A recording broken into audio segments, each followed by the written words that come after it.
Teología Sistemática, capítulo 7, la creación del universo y la humanidad. La Biblia fue escrita a lo largo de un periodo de cerca de 1500 años por unos 40 distintos escritores.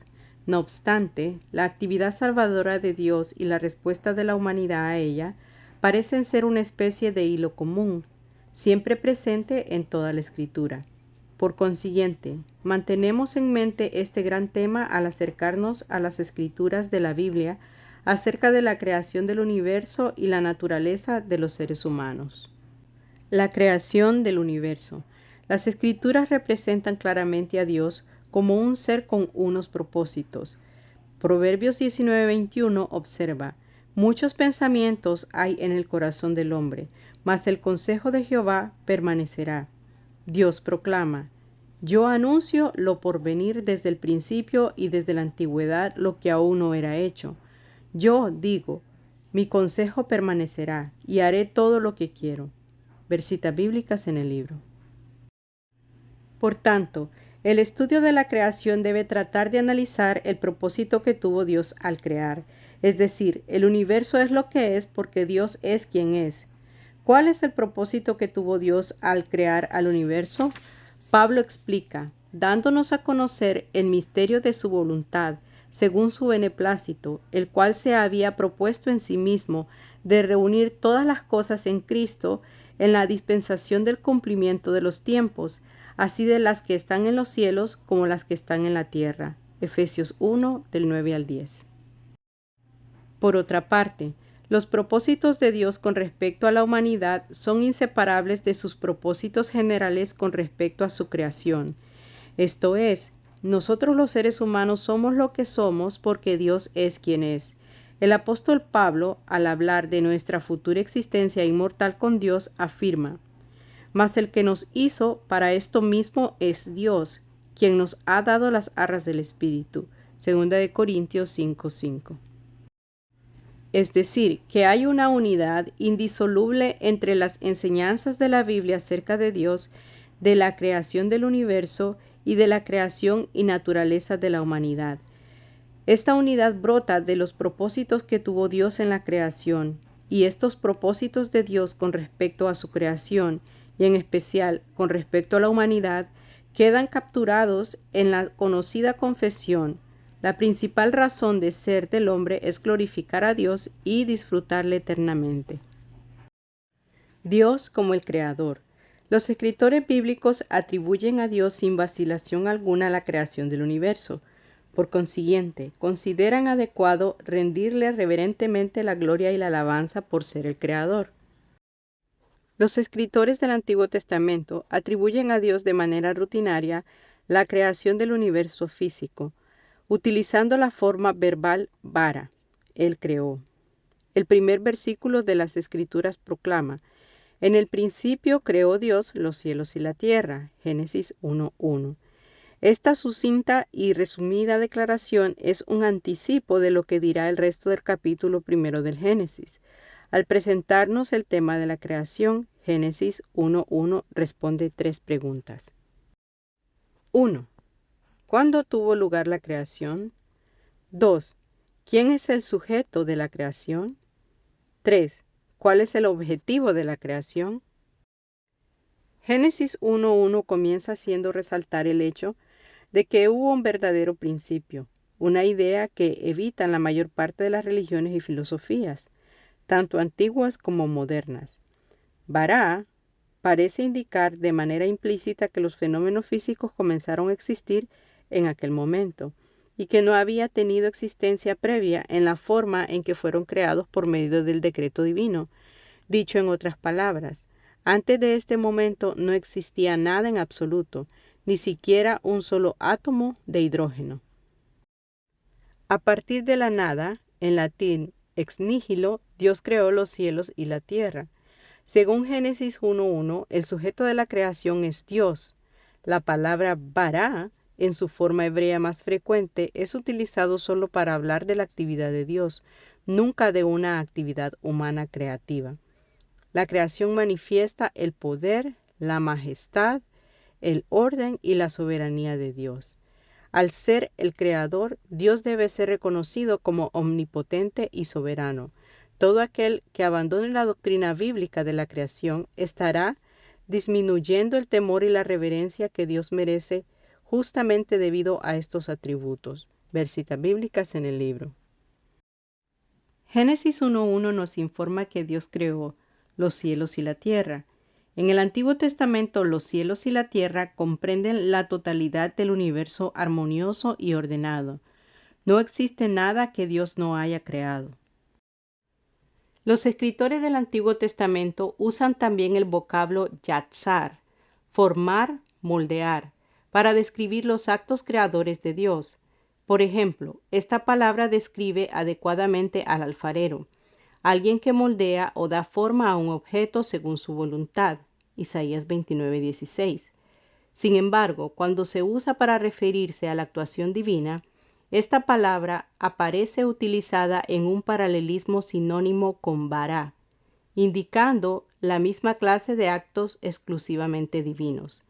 Aunque observemos que Dios formó al primer hombre a partir del polvo de la tierra, es decir, le dio forma al hombre a partir de algo que ya existía, estaríamos tomando esta palabra más allá de la intención del escritor del Antiguo Testamento si decimos que yatzar abre la puerta a la idea de un proceso evolutivo.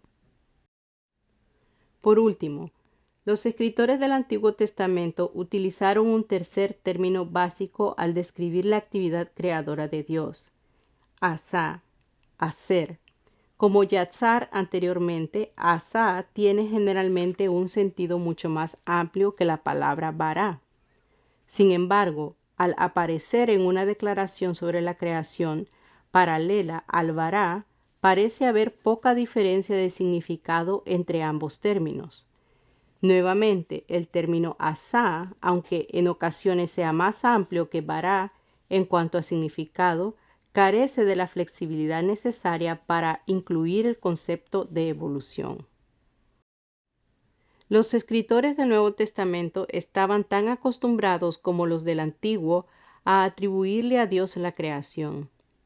No podemos echar a un lado las enseñanzas del Antiguo Testamento sobre la creación, debido a su supuesta condición de primitivamente científicas, sin hacer violencia al mismo tiempo a las enseñanzas del Nuevo. De hecho, el Nuevo Testamento cita como autoridad al menos 60 veces a los 11 primeros capítulos del Génesis. Los temas de los que tratan estos pasajes son el matrimonio, la genealogía de Jesús, la depravidad humana, los papeles funcionales en el hogar, el sábado, nuestra inmortalidad, la futura recreación del universo y el levantamiento de la maldición en el estado eterno.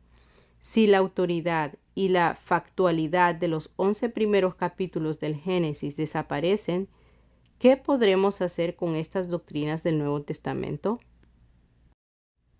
Es obvio que los escritores del Nuevo Testamento concebían lo recogido en el Antiguo Testamento como un relato auténtico y fidedigno de lo que había sucedido realmente. El término básico del Nuevo Testamento, titzo, significa crear, producir, y aparece 38 veces si contamos sus derivados. Colosenses 1:16 afirma que por Cristo todas las cosas fueron creadas en el cielo y en la tierra, visibles e invisibles. Apocalipsis 4:11 presenta a los 24 ancianos echando sus coronas delante del trono, como acto de adoración y reconocimiento de que Dios era el Creador.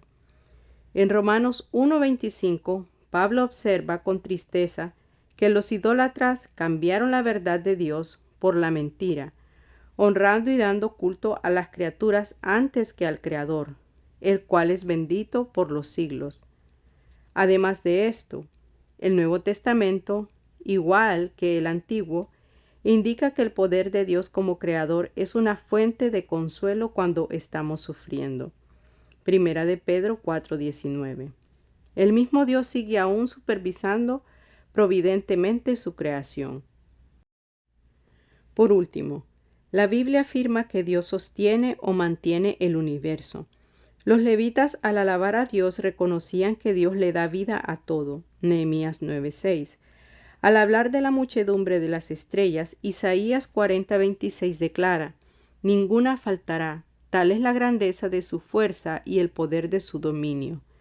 El salmista adora a Dios porque conserva al hombre y al animal. Salmo 36:6. El Salmo 65, del 9 al 13, describe a Dios como el que gobierna la meteorología de la tierra y la producción de granos. En el Nuevo Testamento, Pablo afirma: en Él vivimos y nos movemos y somos. Hechos 17:28.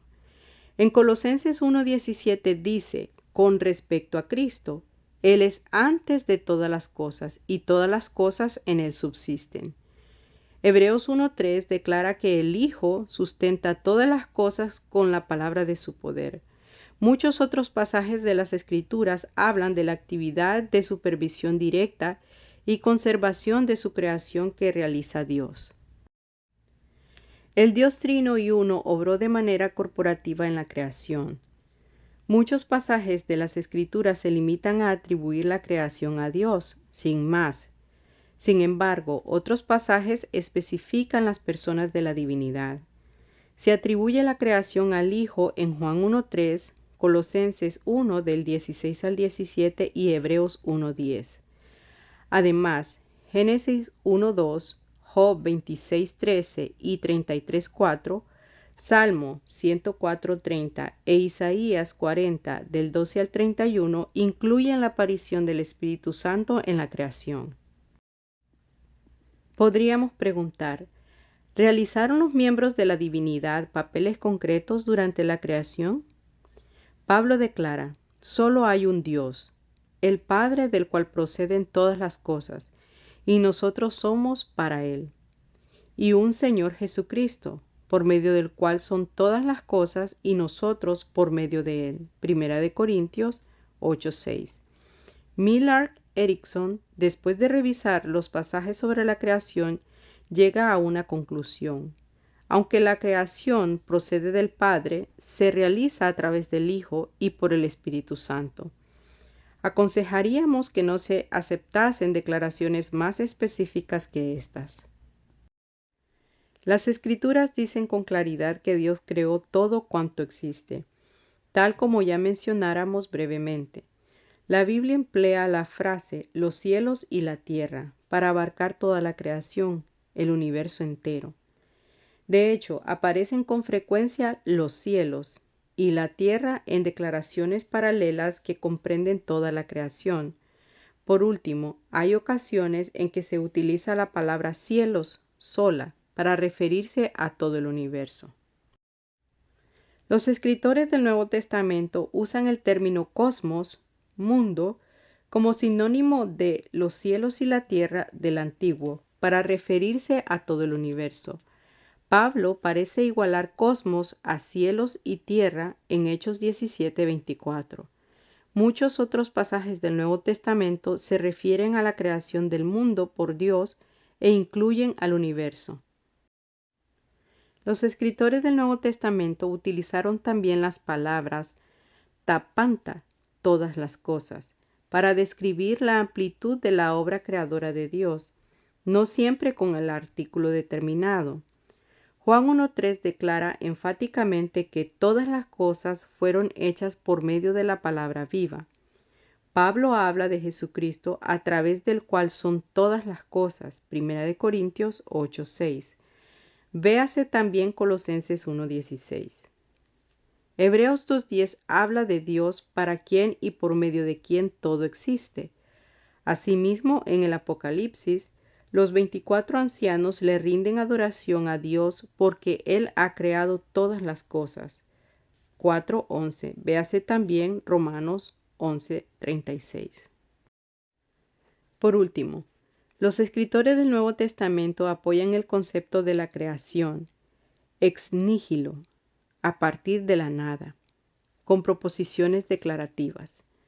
En Romanos 4:17, Pablo habla del Dios que da vida a los muertos y llama las cosas que no son como si fuesen. Hebreos 11:3 también declara: Por la fe entendemos haber sido constituido un universo por la palabra de Dios, de modo que lo que se ve fue hecho de lo que no se veía. En resumen, la Biblia afirma que Dios creó todo el universo. Todo, no Dios, que existe, debe su existencia al Creador. Por esta razón, la Iglesia histórica ha sostenido la doctrina de la creación ex nihilo. El propósito de la actividad creadora de Dios. La creación fue un acto de la voluntad libre de Dios. Él era libre para crear o no crear. La creación comunicó la bondad divina en un acto de generosidad. Génesis 1 indica que todos los actos creadores de Dios condujeron a la creación de Adán y Eva.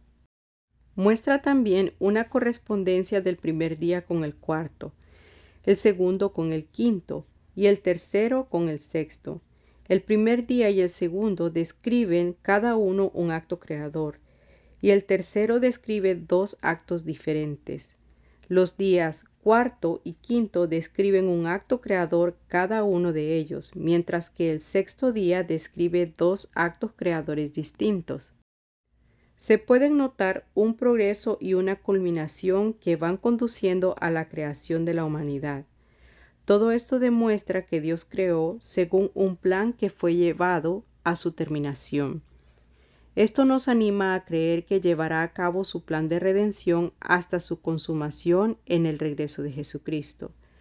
Existió una relación entre gracia y naturaleza en las cosas creadas y en el orden providencial de Dios. Dicho en otras palabras, Dios tenía un plan salvador eterno para sus criaturas, y la creación progresa hacia su propósito definitivo. Antes de la creación del universo, Dios se había propuesto tener un pueblo en comunión con Él dentro de la relación de un pacto, 2 Corintios 5:5 y Efesios 1:4. Thomas Oden observa: la verdadera historia con respecto a la creación se refiere a la relación entre la criatura y el Creador, y no a las criaturas en sí, como si debiésemos considerar la creación como un valor autónomo, independiente y no derivado en sí mismo. Dios tenía un reino preparado para aquellos que le respondiesen positivamente, desde o antes de la creación del mundo. El propósito eterno de Dios para su creación se realizó a través de la obra mediadora de Jesucristo, planificada también desde antes de la creación. Este propósito divino y eterno se verá consumado en el cumplimiento de los tiempos. Entonces, todo estará sometido a una cabeza, Jesucristo. Este pasaje nos proporciona el verdadero fin o propósito de la creación, que Dios sea conocido. Versitas bíblicas en el libro. Reflexionando sobre ese momento en que quede realizado el propósito de Dios con respecto a su creación, Pablo escribe: pues tengo por cierto que las aflicciones del tiempo presente no son comparables con la gloria venidera que en nosotros ha de manifestarse. A continuación señala que toda la creación gime mientras espera ansiosa ese momento. De hecho, a pesar de las bendiciones que han recibido, los creyentes también gimen, mientras esperan ansiosos ese acontecimiento. Con todo, mientras tanto, sabemos que a los que aman a Dios todas las cosas les ayudan a bien, esto es, a los que conforme a su propósito son llamados.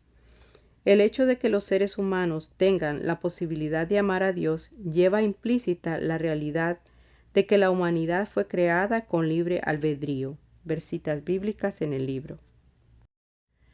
Puesto que toda la creación señala hacia el propósito salvador de Dios, esperaríamos encontrar en ese propósito divino la provisión de una salvación suficiente para toda la humanidad, en la que se incluya un llamado universal a la salvación. Los propósitos salvadores de Dios también tuvieron por consecuencia la creación de una criatura con libre albedrío. Como corolario natural a la obra creadora, buena en gran manera de Dios, la creación le proporciona gloria a Dios de manera irresistible. Las Escrituras afirman también que por medio de la creación y el asentamiento de la nación de Israel, Dios recibiría gloria. Entonces, por extensión, el Nuevo Testamento afirma que todos los que tomen provecho del plan de Dios serán para la alabanza de su gloria. De igual manera, todo fue creado por medio de Él y para Él. Además de esto, debido al maravilloso plan de Dios en la creación, los 24 ancianos lo adoran y dan gloria debida a su nombre. Versitas bíblicas en el libro. Por último, puesto que en el propósito de Dios para con su creación se incluye un momento de consumación, debemos tener presente que esta creación es transitoria. La segunda epístola de Pedro 3, del 10 al 13, describe un momento en el que los cielos y la tierra se disolverán, mientras que Isaías 65, 17 y Apocalipsis 21, 1 hablan de un nuevo cielo y una nueva tierra en cumplimiento del plan de Dios. La cosmogonía bíblica y la ciencia moderna. Algunos críticos de la Biblia sostienen que no hay manera de reconciliar la cosmogonía bíblica, su concepto sobre el origen y el desarrollo del universo, con lo que reconoce hoy la comunidad científica. Algunos eruditos bíblicos, tomando literalmente numerosas figuras literarias del Antiguo Testamento, sostienen que los hebreos creían que el universo estaba formado por una tierra plana, sostenida por pilares colosales sobre un abismo acuoso llamado lo profundo. El firmamento, cielo, encima de ella era un arco sólido que contenía las aguas que se hallaban sobre la tierra y que de vez en cuando caían a través de ventanas que había en el arco. Algunos sostienen que los personajes del Antiguo Testamento creían que el sol, la luna y las estrellas se hallaban todos en el mismo plano dentro de este arco situado sobre la tierra. H.J. Austel, razonando contra esta interpretación excesivamente literal de los pasajes del Antiguo Testamento, explica: el uso de un lenguaje figurado de este tipo no exige más la adopción de una cosmología pagana, de lo que el uso moderno del término levante indica ignorancia astronómica. Con frecuencia las imágenes son fenomenológicas y esto es conveniente, al mismo tiempo que vívidamente lleno de fuerza. Sin embargo, aun cuando resolvamos el problema del lenguaje figurado, siguen existiendo algunas dificultades. ¿En qué lugar de la cosmología bíblica colocamos a los fósiles de dinosaurio? ¿Hay alguna evidencia a favor de un diluvio universal solo unos cuantos miles de años antes de Cristo? ¿Es cierto que la Tierra tiene 4.500 millones de años? La mayor parte de los evangélicos, convencidos de que el mundo de Dios está de acuerdo con la palabra de Dios, buscan respuestas a estas penetrantes preguntas y a otras. Hablando en términos generales, los cristianos evangélicos siguen uno de los 4 modelos que intentan proporcionar una armonización entre la revelación especial de Dios, la Biblia, y su revelación general, lo que observamos hoy en el universo.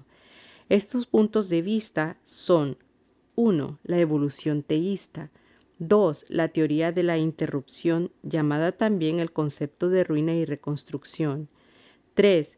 El creacionismo por decreto, llamado también teoría de la Tierra joven; y 4. El creacionismo progresivo, llamado también teoría de los días-épocas. Examinaremos brevemente todos los anteriores, con la excepción de la evolución teísta. El estudio de esta no sirve aquí a ningún propósito útil, porque básicamente sus partidarios aceptan todo lo que propone el evolucionismo secular, con la condición de que se indique que Dios estaba supervisando todo el proceso.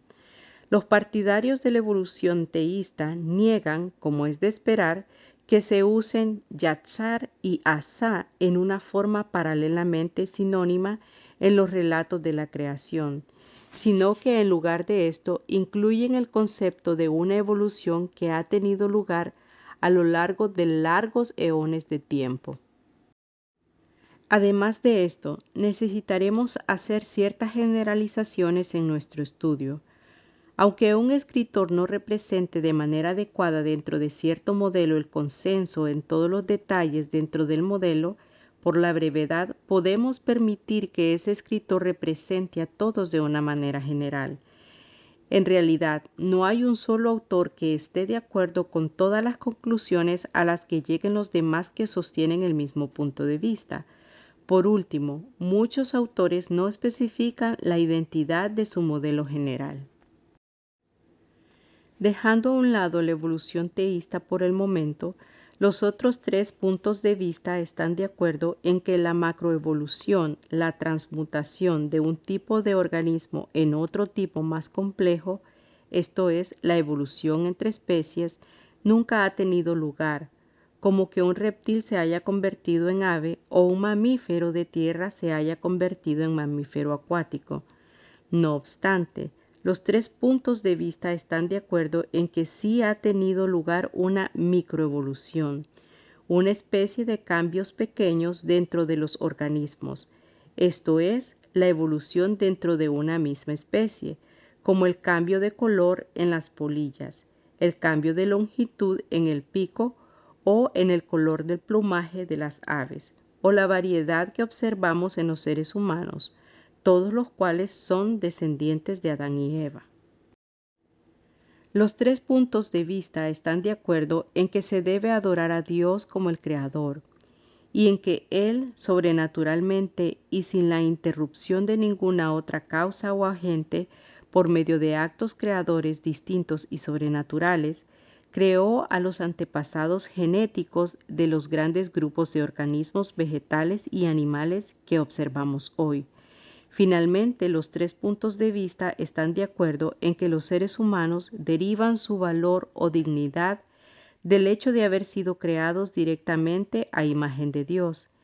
En el estudio que sigue debemos mantener siempre presente las zonas de acuerdo citadas en este párrafo. La teoría de la interrupción. Los defensores de la teoría de la interrupción sostienen que hubo una creación primitiva en el pasado remoto y a esta se refiere Génesis 1:1. Isaías 45:18 dice: porque así dijo Jehová que creó los cielos, Él es Dios, el que formó la tierra, el que la hizo y la compuso, no la creó en vano. Del hebreo tohu, desordenada, para que fuese habitada la creó. Este versículo, al hablar de los teóricos de la interrupción, demuestra que no se puede tomar el significado de Génesis 1:2 como relacionado con que la creación original de Dios estuviese desordenada, del hebreo tohu, y vacía, sino que había un buen orden creado, que contenía uniformidad, complejidad y vida. Los partidarios de la teoría de la interrupción proponen que Satanás, quien habría sido un arcángel antes de su caída, gobernaba esta tierra preadámica en un reinado que originalmente era perfecto. Entonces se rebeló junto con las ciudades y naciones de la población preadámica. En este momento de la tierra, su dominio fue maldita y destruida por una inundación, a cuyos restos se refiere Génesis 1:2. Al hablar de la faz del abismo, este versículo señala que la tierra estaba desordenada y vacía. Arthur Constance sostiene que la frase desordenada y vacía se refiere a un vacío arruinado y devastado como consecuencia de un juicio y por tanto se debería traducir como una ruina y una desolación. Los teóricos de la interrupción citan Isaías 24:1 y Jeremías 4 del 23 al 26 como evidencias de este cataclísmico juicio de Dios, aunque estos pasajes se refieren al juicio futuro. En cuanto al Nuevo Testamento, afirman que las palabras de Jesús en Mateo 13:35, desde la fundación del mundo, significan literalmente desde el derrocamiento del mundo. Segunda de Pedro 3, del 6 al 7, no se referiría tampoco al diluvio de Noé. Se dice que el contexto es el comienzo de la creación. sino que se referiría al primer diluvio que habría destruido el mundo preadámico. Algunos defensores de la teoría de la interrupción señalan al Revi'ah, acento disyuntivo introducido por los rabinos de la Edad Media, entre Génesis 1.1 y 1.2 para indicar la presencia de una subdivisión. Asimismo, la conjunción hebrea vav puede significar y, pero o ahora bien. Los teóricos de la interrupción prefieren leer el versículo 2 de esta forma. La tierra se volvió sin forma y vacía. Aunque admiten que la Biblia no nos dice cuánto tiempo pasó mientras la tierra se hallaba en este estado caótico o de interrupción entre Génesis 1.1 y 1.2. H. Diensen dice, el primer acto creador tuvo lugar en el pasado inmemorial, y entre él y la obra de los 6 días hay lugar amplio para todas las eras geológicas. Sin embargo, los teóricos de la interrupción sostienen que Dios comenzó finalmente el proceso creativo de nuevo en la neocreación o reconstrucción de Génesis 1.3 al 31. Afirman también que el lenguaje de los pasajes hizo Dios permite que se trate de una recreación o una remodelación del universo y no tiene que limitarse a sucesos ocurridos por primera vez. Algunos teóricos de la interrupción toman los días de la creación como días de 24 horas. Otros consideran los días de Génesis 1 como periodos de una extensión indefinida. Entienden que las palabras de Génesis 1.28, fructificad y multiplicaos, llenad la tierra, sugieren en realidad no una llenarla, sino una volverla a llenar, con lo que se querría decir que la tierra había estado llena anteriormente y ahora necesitaba que se le llenara de nuevo. Algunos señalan el hecho de que Dios emplea esta misma palabra cuando le ordena a Noé que llene la tierra en Génesis 9.1. Además de esto, el pacto de Génesis 9, del 13 al 15, donde Dios promete que no habrá más diluvio de aguas para destruir a toda carne, podría sugerir que Dios había utilizado esta forma de juicio en más de una ocasión. Se toman los fósiles humanos más antiguos junto con los fósiles de dinosaurio como evidencias de este mundo preadámico. La nota de la Biblia Cofield explica: releguemos a los fósiles a la creación primitiva y no queda conflicto alguno entre la ciencia y la cosmogonía del Génesis. G. H. Pember afirma, entonces, puesto que los restos fósiles pertenecen a criaturas anteriores a Adán y sin embargo muestran evidentes huellas de enfermedad, muerte y destrucción mutua, deben haber pertenecido a otro mundo y tener una historia propia manchada por el pecado, una historia que terminó en su propia ruina y la del lugar donde habitaban.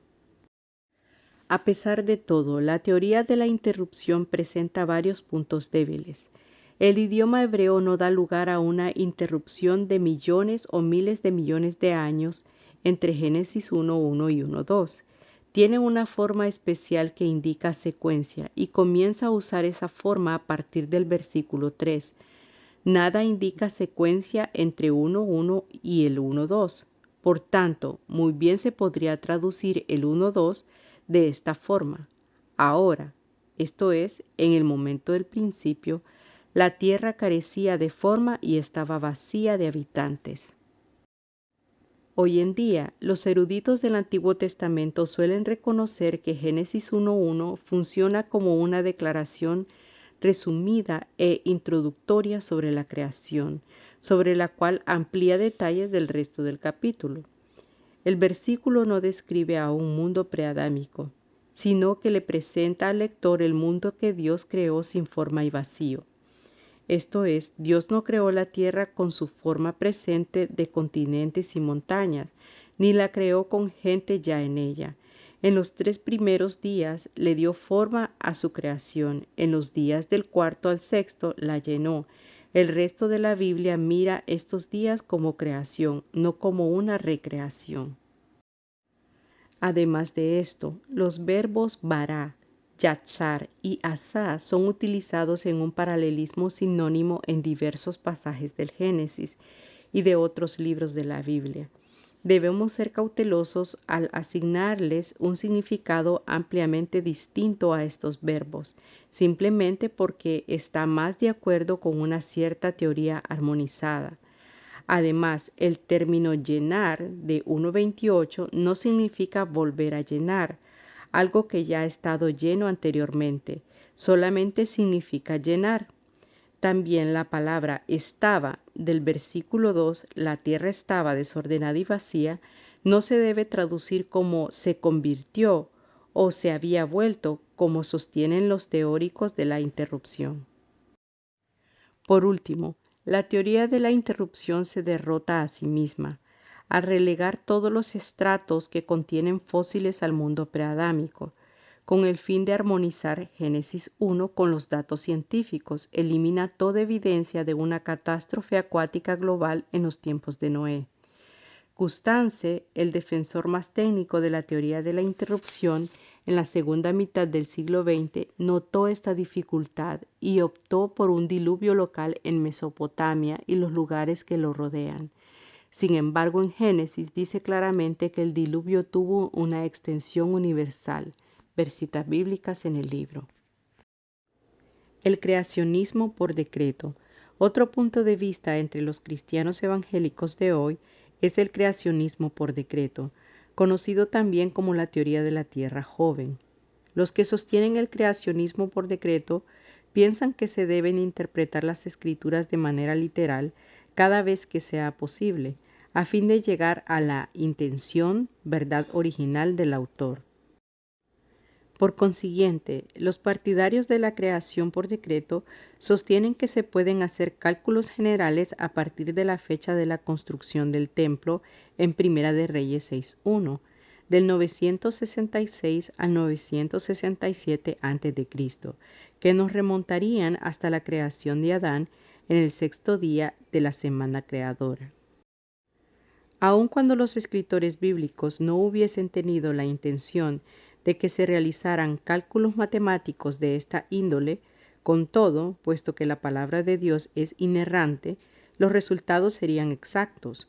Por tanto, estos versículos parecerían indicar que la tierra no tiene más de 10.000 años de edad a lo sumo.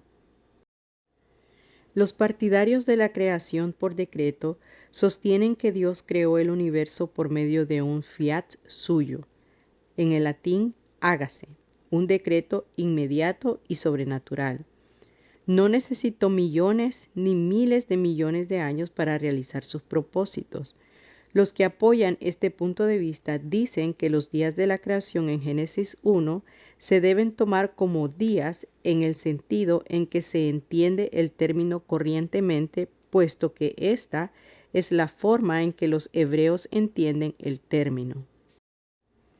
Éxodo 20:11, al explicar el motivo por el cual se debían guardar el sábado, afirma: en 6 días hizo Jehová los cielos y la tierra, el mar y todas las cosas que en ellos hay, y reposó en el séptimo día.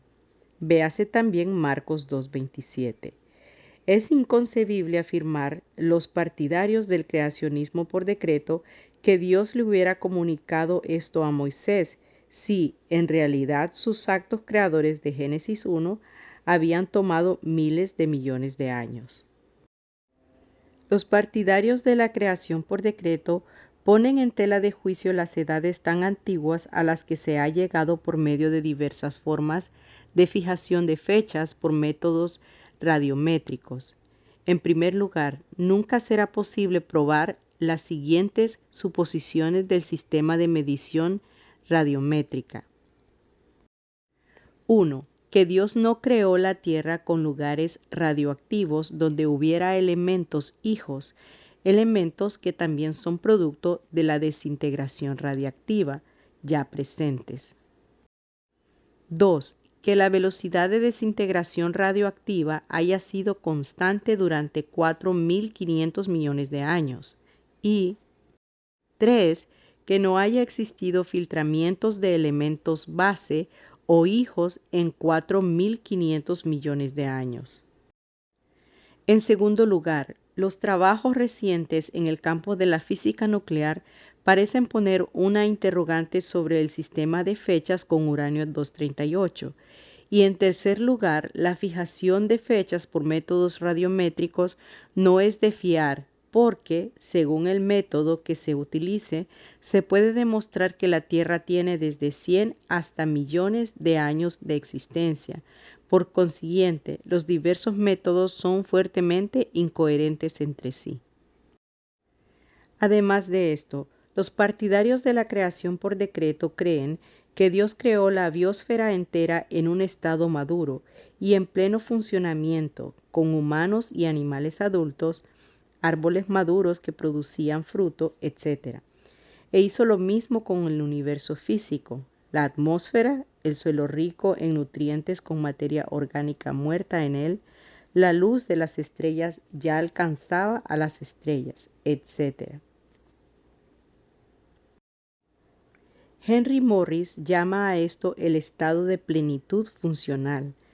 Por consiguiente, aun cuando los partidarios de esta idea acepten que se producen mutaciones que casi siempre son dañinas y variaciones horizontales como la variedad canina, niegan que haya tenido lugar jamás una macroevolución. Por último, los partidarios de la creación por decreto sostienen que la mayor parte de los estratos que tienen fósiles, o todos ellos, fueron depositados durante el diluvio de Noé, o inmediatamente después, mientras las aguas se retiraban. El diluvio de Noé fue un suceso catastrófico de dimensiones mundiales, precipitado por el desbordamiento de las aguas subterráneas junto con el derrumbe de un dosel de vapor de agua que en un tiempo rodeaba el planeta. Por consiguiente, los estratos fósiles sirven en realidad para dos propósitos teológicos. 1. Son silencioso testimonio de que Dios no permite que el pecado sin arrepentimiento continúe de manera indefinida su desenfreno. Y 2. Dan testimonio de que Dios destruyó todo el mundo en el pasado en un acto de juicio y de que con toda certeza puede hacerlo en el futuro. El modelo de deposición durante el diluvio requiere que los dinosaurios y los seres humanos modernos hayan caminado sobre la Tierra al mismo tiempo. Sin embargo, es posible que los seres humanos de aquellos tiempos no supieran de la existencia de los dinosaurios, así como la mayor parte de la gente de hoy nunca ha visto un oso o un gran felino salvaje. Los dinosaurios eran herbívoros antes de la caída, como lo eran todos los animales de la tierra. En el reino futuro ideal de Dios, los animales no se devorarán entre sí, y es posible que regresen al estado en que se encontraban antes de la caída. Ver citas bíblicas en el libro. Por tanto, es típico de los que sostienen el creacionismo por decreto el sostener que no había muerte en la creación, buena en gran manera, de Dios, antes de la caída de los seres humanos en Génesis 3. Los partidarios del creacionismo por decreto señalan también que todos los modelos que hablan de una tierra vieja deben explicar la carnicería anterior a la caída en su teoría. Ver citas bíblicas en el libro.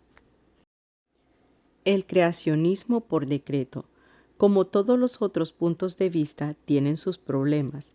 Algunos de los que proponen la teoría de la Tierra joven, ansiosos por reforzar su argumento con evidencias, tienen la tendencia de abrazar los hallazgos sin una mente crítica. Esto era especialmente cierto hace un buen número de años.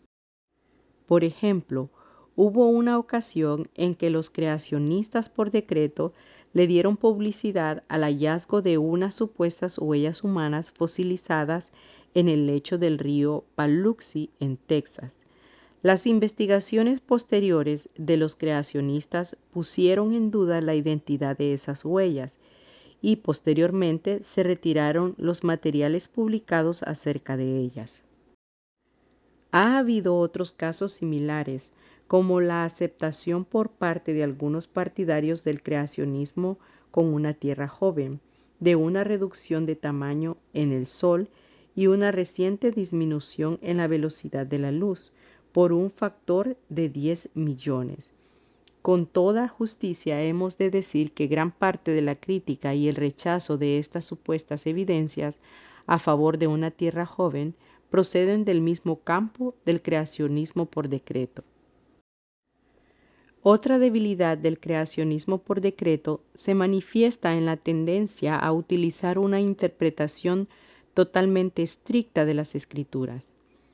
No reconoce que las palabras hebreas pueden tener más de un significado, tal como le sucede a las de los idiomas modernos. Sin embargo, algunos han utilizado este tipo de método con el fin de hallar apoyo para los principios de una tierra joven. Por supuesto, otra debilidad consciente en el marcado desacuerdo con todas las formas de fijación de fechas por medios radiométricos, así como el rechazo de los datos no radiométricos que parecen indicar que la Tierra es más vieja. El creacionismo progresivo. El último de los métodos propuestos por los evangélicos es el creacionismo progresivo, o teoría de los días eras. Los que apoyan este modelo sostienen que los días de creación que se habla en Génesis 1 connotan periodos superpuestos de tiempo indeterminado. Lo típico de los partidarios de una creación progresiva es señalar la presencia de pasajes en el Antiguo Testamento, donde la palabra día significa algo más amplio que un día literal de 24 horas. Hacen notar que entre los sucesos de Génesis 2:7 al 23 se incluye la puesta de nombre a los animales y las aves, que tuvo lugar al final del sexto día. Creen que Dios creó diversos prototipos de plantas y animales durante diferentes etapas superpuestas, y a partir de ahí los procesos de microevolución han producido la variedad de flora y fauna que observamos hoy. Los partidarios de la creación progresiva suelen rechazar la macroevolución y hacer la observación de que los científicos están poniendo cada vez más en tela de juicio la legitimidad de la extrapolación de las observaciones sobre la microevolución a una macroevolución. También reconocen que las genealogías que aparecen en la Biblia no tienen por intención la construcción de una cronología exacta.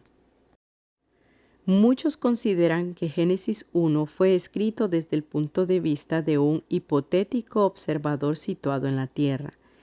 El versículo 1 solo pone de relieve que todo tuvo un verdadero principio y que Dios es el creador de todo. El versículo 2 describe la tierra como carente de formas, tales como continentes y montañas, y sin habitantes. Es decir, Dios no creó la tierra con gente ya en ella. Los versículos 3 y 4 hablan de la creación de la luz sin indicar la fuente. El versículo 5 indica que la tierra rotaba sobre su eje. Los versículos 6 al 8 describen la formación de la atmósfera con un manto de nube que cubría el océano original. Los versículos 9 y 10 describen la formación de diversas cuencas oceánicas y la primera masa de tierra o continente. Los versículos 11 al 13, en una expresión sumaria, hablan de los diferentes actos iniciales de creación de vida en el planeta. Los versículos 14 al 19 proporcionan un relato de la creación del Sol, la Luna y las estrellas, los cuales habrían sido visibles por primera vez en la Tierra, debido al menos a una abertura inicial en el manto de nube. El resto de Génesis 1 revela los distintos actos creativos finales en la creación progresiva de Dios, todos los cuales es posible que hayan tenido lugar al ir pasando el tiempo. Muchos partidarios de la creación progresiva creen que aún estamos viviendo en el sexto día de la creación y que el día de descanso sabático de Dios tendrá lugar en el estado eterno. Otros creen que estamos en el séptimo día de la creación, porque la palabra descanso significa cesó, y no se indica que haya terminado el día séptimo en Génesis 2:3. No hay nada en la Biblia que indique que Dios está creando nuevos universos en el presente. Los partidarios de la creación progresiva dicen que, debido a que los cristianos son los administradores de la creación de Dios y a que los cielos cuentan la gloria de Dios, la búsqueda de conocimientos científicos debería estar orientada hacia Dios, en lugar de estar orientada hacia las cosas o hacia el conocimiento en sí. Versitas bíblicas en el libro. Rechazan la perspectiva humanista, mecanicista y naturalista que predomina en la ciencia contemporánea. No obstante, aunque rechacen las filosofías y especulaciones de los científicos naturalistas, están dispuestos a volver a examinar las escrituras si alguna interpretación previa de la creación se basa en teorías que quedan claramente desacreditadas por los datos descubiertos en la investigación científica. Estos creacionistas consideran los depósitos fósiles conservados en los estratos geológicos como testigos silenciosos del paso de periodos de tiempo más bien largos. Con todo, reconocen que los fósiles en sí descienden en línea directa dentro de los tiempos más remotos. Con respecto a la teoría de una Tierra joven, un partidario del creacionismo progresivo dice: puesto que no es capaz de manejar satisfactoriamente una multitud de datos relevantes, el modelo reciente de creación y diluvio universal no puede explicar una amplia diversidad de fenómenos geológicos. El creacionismo progresivo tiene 3 puntos débiles importantes. En primer lugar, algunos de sus partidarios ponen demasiada confianza en la capacidad de la ciencia para reconocer la verdad. Por ejemplo, Hugh Ross nos presenta una alternativa al punto de vista de una sola revelación, en el cual la Biblia es la única fuente de verdad con autoridad. En lugar de esto, propone una teología de doble revelación, en la cual se interpreta la Biblia, una forma de revelación, a la luz de lo que nos dice la ciencia, otra forma de revelación con una autoridad igual a la primera. En resumen, los partidarios de una creación progresiva que proporcionen este punto de vista tienden a violar el principio de sola scriptura de la Reforma. Sin embargo, sí reconoce que el teísmo cristiano se halla en confrontación directa con el monismo naturalista de la mayor parte de los evolucionistas, y también les preocupa mantener la integridad bíblica del relato del Génesis. Muchos de estos creacionistas rechazan el punto de vista de otros dentro de su propio campo, quienes sostienen que la revelación de Dios en la naturaleza tiene la misma autoridad que la Biblia. El segundo punto débil del creacionismo progresivo se relaciona con el primero, cuando sus partidarios rechazan la creación por decreto porque se basan en una ciencia que ellos consideran obsoleta. Hay el peligro de que el péndulo se vaya muy lejos en el sentido contrario, trayendo como consecuencia una dependencia excesiva desde el punto de vista hermenéutico de la ciencia actual. Si esto sucede, podría producir una viuda teología, esto es, una interpretación teológica basada en una teoría científica ya abandonada. En la próxima generación, J.P.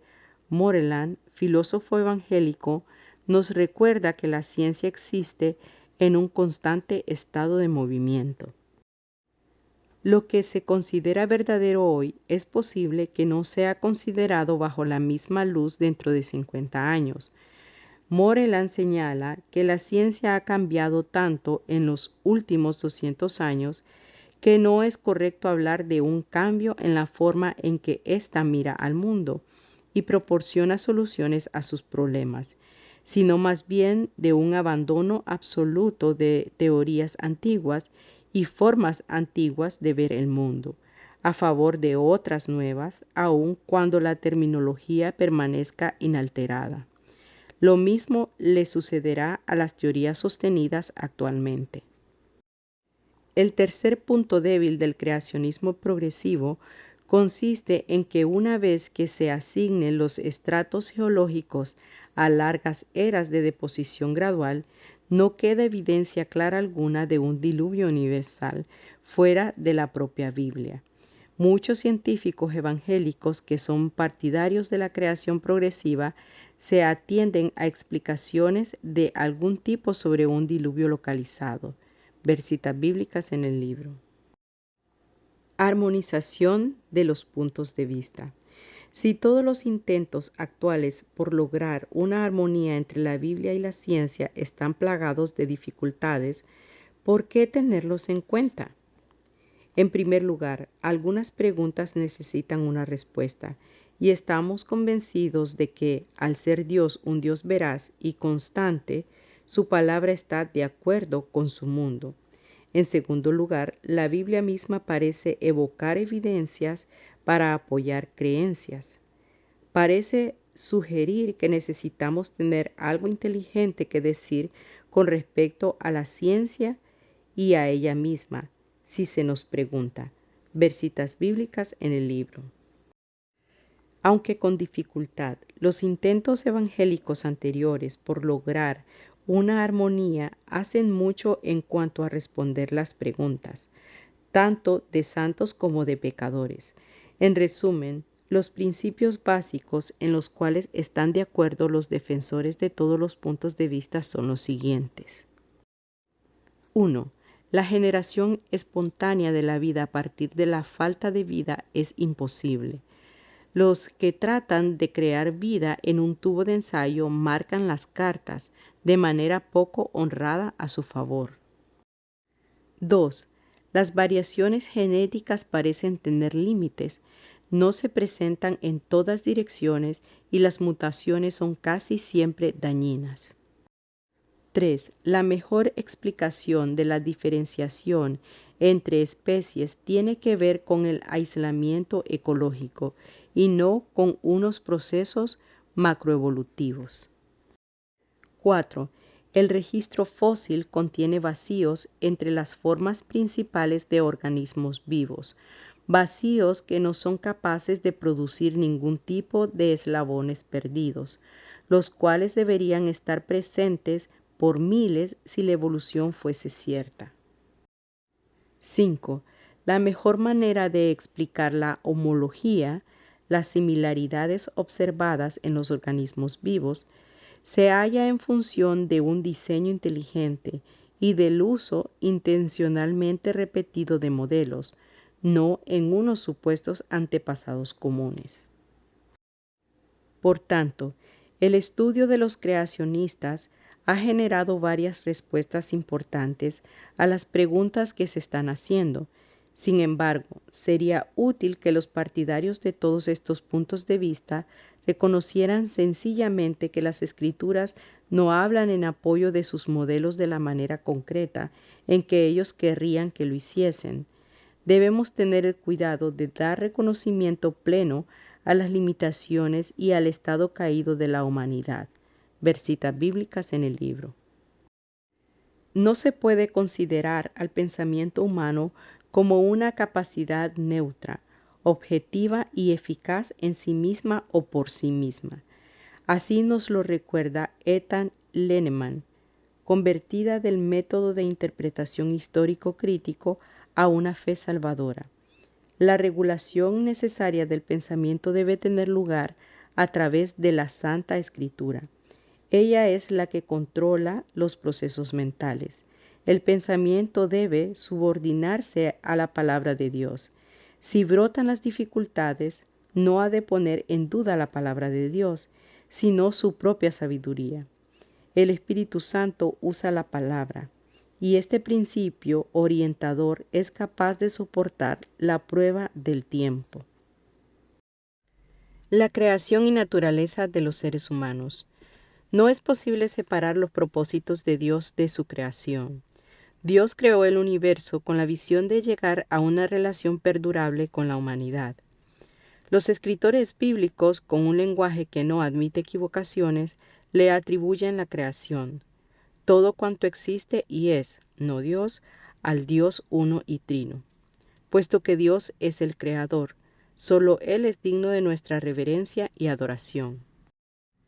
El hecho de que sea Dios mismo el que sostenga actualmente al universo nos proporciona seguridad en medio de las pruebas de la vida.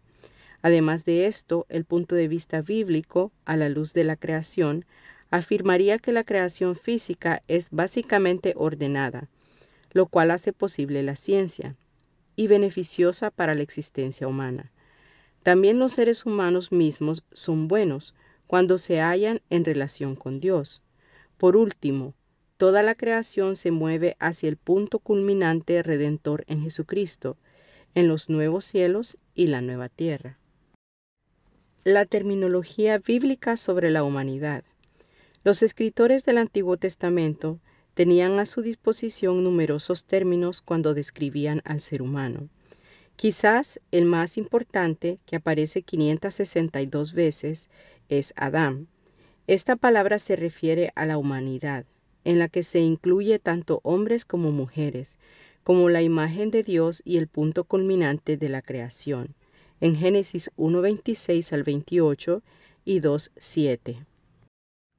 La humanidad fue creada después de celebrarse un consejo divino especial, en el verso 26, según el prototipo divino, del verso 26 al 27, y fue colocada en una posición exaltada por encima del resto de la creación, en el verso 28. Los escritores bíblicos empleaban la palabra Adán como el significado de humanidad, como sustantivo, o de humano, como adjetivo. Con menor frecuencia la palabra se refiere al ser humano llamado Adán. Otro término genérico que aparece 42 veces en el Antiguo Testamento es Enosh, una palabra cuyo significado principal es el de humanidad. Ver citas bíblicas en el libro. En ocasiones, la palabra se puede referir a una sola persona, pero solo en el sentido más general. Ver Isaías 56:2. El término Ich, que aparece 2160 veces en el Antiguo Testamento, es un término más especializado, que se refiere al hombre como varón o esposo, aunque algunas veces el escritor usa Ich para hablar de la humanidad en general, especialmente cuando quiere distinguir entre Dios y ella. Los escritores del Antiguo Testamento utilizaron el término Geber 66 veces para describir juventud y fortaleza, usándolo a veces hasta para referirse a mujeres y niños. Hay una palabra relacionada, Gibor, cuyo significado típico tiene que ver con hombres poderosos, guerreros o héroes. Pasando al Nuevo Testamento, hallamos el término anthropor, que significa humanidad en términos generales, para distinguir a los humanos de los animales, los ángeles, Jesucristo, aunque Él es el anthropor de Filipenses 2:7 y 1 de Timoteo 2:5, y Dios, ver citas bíblicas en el libro. La palabra anthropinos también separa a la humanidad de los animales en el orden creado por Dios, además de distinguir en ocasiones entre los humanos y Dios. Algunas veces Pablo usa anthropinos con la connotación de las limitaciones inherentes al ser humano. Ver citas bíblicas en el libro. Debido al uso genérico de términos como Adam, Enosh y Anthropos, los creyentes deben tener cuidado a la hora de desarrollar doctrinas que distingan entre los papeles masculinos y femeninos. Numerosas versiones modernas no distinguen entre los términos generales y los términos que especifican género. Incluso cuando se usan palabras orientadas de manera más específica al género, como Ich o Geber en el Antiguo Testamento y Aner en el Nuevo, es posible que la enseñanza no se limite al género al que se está dirigiendo. porque muchas veces las palabras se superponen en cuanto a su significado. Por ejemplo, aún la palabra hermanos, adelphoi, normalmente un término específico para un género, incluye de manera implícita con frecuencia también a las hermanas. Con frecuencia, los escritores bíblicos describen a la humanidad como un conjunto de criaturas llenas de pecado y necesitadas de redención. Ciertamente no podemos estudiar a la humanidad en la Biblia en un sentido abstracto porque las afirmaciones acerca de ella siempre son en parte pronunciamientos teológicos. En resumen, es bastante típico de los escritores bíblicos el que representen a la humanidad pervirtiendo el conocimiento de Dios en rebelión contra su ley. Versitas bíblicas en el libro. Por consiguiente, Jesús hace un llamado universal al arrepentimiento, como hacen varios autores del Nuevo Testamento. Ciertamente, Dios ha colocado a los seres humanos en el centro mismo de su atención, a fin de redimirlos para sí y habitar con ellos para siempre. Versitas bíblicas en el libro. El origen de la humanidad. Los escritores bíblicos sostienen de manera constante que Dios creó a los seres humanos. Los pasajes de las Escrituras que tratan sobre los detalles con mayor precisión indican que Dios creó al primer hombre directamente, a partir del polvo húmedo de la tierra. Aquí no hay lugar para el desarrollo gradual a partir de formas de vida más sencillas, hacia otras más complejas, y culminando con los seres humanos. En Marcos 10:6, Jesús mismo afirma, al principio, desde el principio, según la versión King James, de la creación, varón y hembra los hizo Dios. No cabe duda alguna de que la evolución está en desacuerdo con el relato bíblico. La Biblia indica claramente que el primer hombre y la primera mujer fueron creados a imagen de Dios, al principio de la creación, en Marcos 10:6, y no fueron tomando forma a lo largo de millones de años de procesos macroevolutivos. En un asombroso pasaje, el Génesis relata la creación especial de la mujer por parte de Dios, y de la costilla que Jehová Dios tomó del hombre hizo una mujer. 2:22. Aquí la palabra original traducida costilla es tzetla, un término usado solo en este lugar del Antiguo Testamento para referirse a un componente anatómico humano. En los demás lugares la palabra significa el costado de una colina, quizá un risco o una terraza, los lados del arca del pacto, una cámara lateral en un edificio, y las hojas de una puerta plegable. Por tanto, la palabra podría tener el significado de que Dios tomó parte del costado de Adán, incluyendo huesos, carne, arterias, venas y nervios, puesto que más tarde el hombre dirá a la mujer es hueso de mis huesos y carne de mi carne. Versitas bíblicas en el libro. La mujer fue hecha del mismo material que el hombre, es decir, que compartía su misma esencia. Además, este pasaje y otros señala con claridad que la mujer fue objeto de la actividad creadora directa de Dios, tal como lo había sido el hombre. Los componentes básicos de los seres humanos. ¿Cuáles son los componentes básicos que forman al ser humano? La respuesta a esta pregunta suele comprender un estudio sobre los términos mente, voluntad, cuerpo, alma y espíritu. De hecho, los escritores bíblicos utilizan una amplia variedad de términos para describir los componentes elementales del ser humano.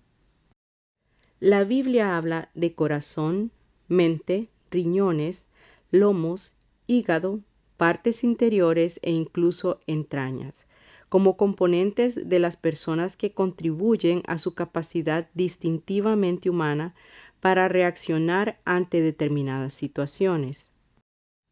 El hebreo utilizaría la palabra corazón, lev, levav, para referirse al órgano físico, pero con mayor frecuencia en el sentido abstracto que denotaría la naturaleza interna, la mente interna o los pensamientos. los sentimientos íntimos o emociones, los impulsos profundos e incluso la voluntad.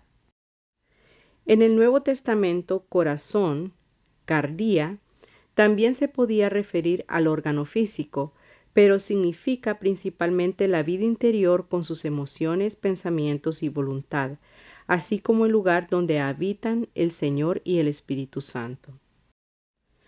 Los escritores del Antiguo Testamento también utilizaban el término kilya, riñones, para referirse a los aspectos íntimos y los secretos de la personalidad. Por ejemplo, Jeremías se lamenta ante Dios con respecto a la falta de sinceridad de sus compatriotas.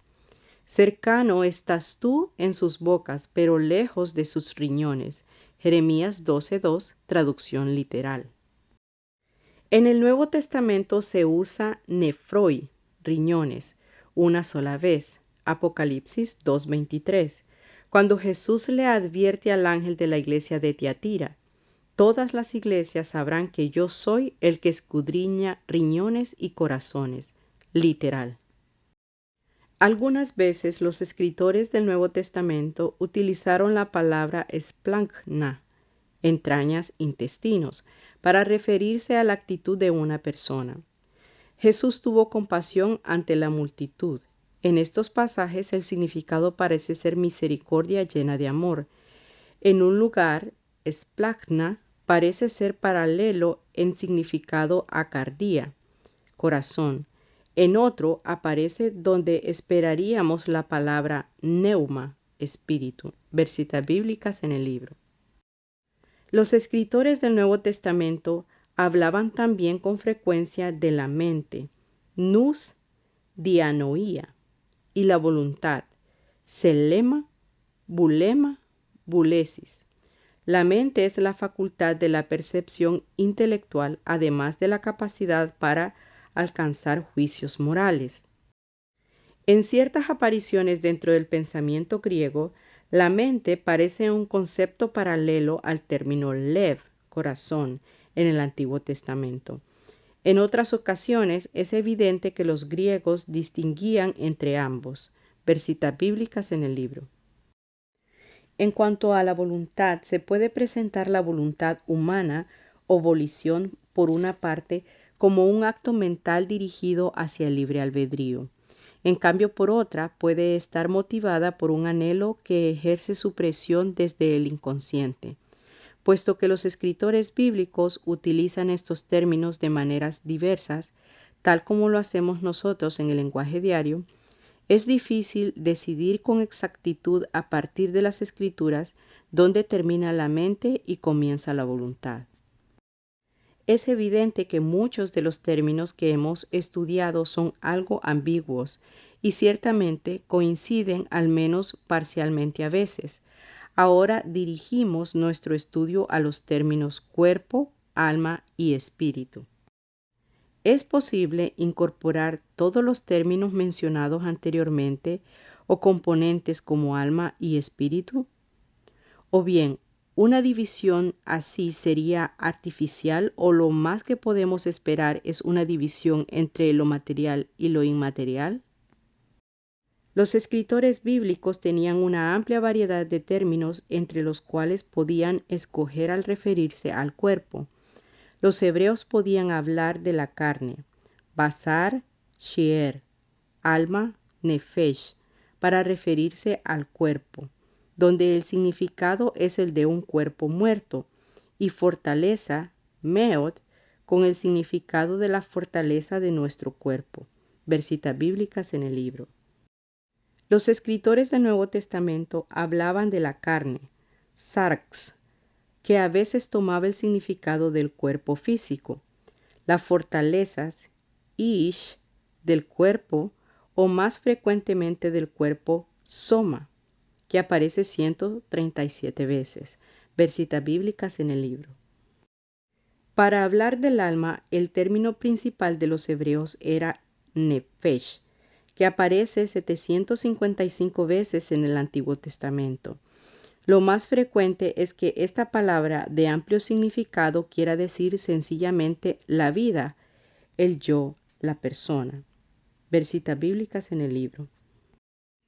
Cuando es utilizada en este sentido amplio, nefesh describe lo que somos. Somos alma, somos personas. En este sentido no poseemos alma ni personalidad. A veces nefesh se puede referir a la voluntad o deseo de una persona.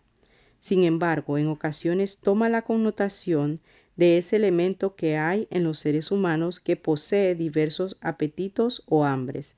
Ver citas bíblicas en el libro. Con este término, los escritores del Antiguo Testamento se referían al hambre física, al impulso sexual y a un anhelo moral.